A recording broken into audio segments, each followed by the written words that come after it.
Echoes of the Fallen World. Hey there.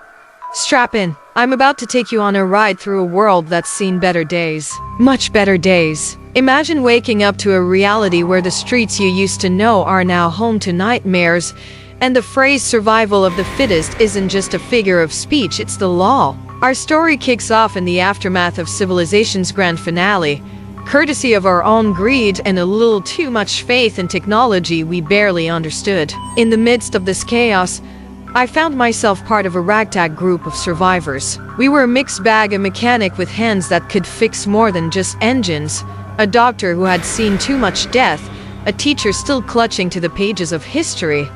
And me, well, I was the one who kept asking, what's next? What's next turned out to be an ancient manuscript we stumbled upon, buried in the ruins of what used to be a library. It was like finding a treasure map, except instead of gold, it promised a power to bring back some semblance of order. The catch? This power was hidden, guarded by entities known as the Custodians. Sounds like a fairy tale, right? We didn't believe it either, until desperation does what it does best, pushes you into the unknown. Our journey was anything but a scenic route. The cities were graveyards of their former selves, and the wilderness was no longer just Mother Nature's domain. It was as if the world had unleashed all its fury through creatures and anomalies that defied explanation. We weren't just fighting to survive the elements. We were battling the manifestations of our deepest fears. Along the way, we met others. Some were allies, sharing their fire and stories in the long nights. Others, well,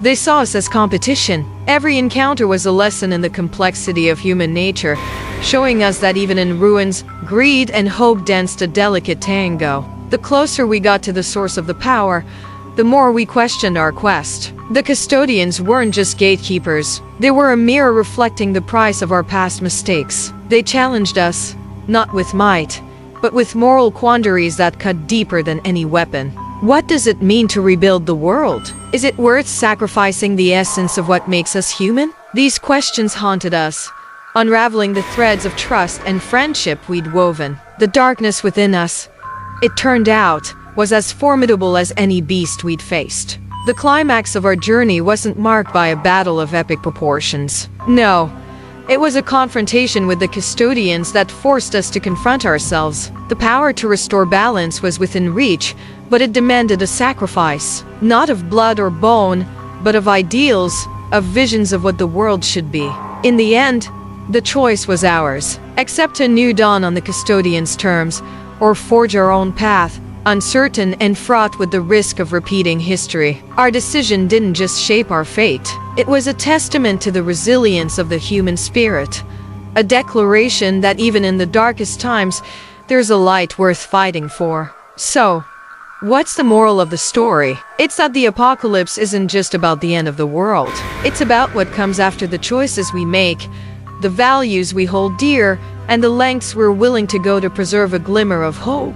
It's a reminder that sometimes the greatest horrors lie not in the monsters lurking in the dark, but in the reflection staring back at us in the mirror. As we stand on the threshold of a new era, the question remains, in the face of absolute destruction, what would you do to save the world? Would you dare to dream of rebuilding, or would you succumb to the shadows of despair? The answer lies not in the echoes of the fallen world, but in the whispers of our shared humanity, and the courage to embrace the dawn, no matter how distant it may seem.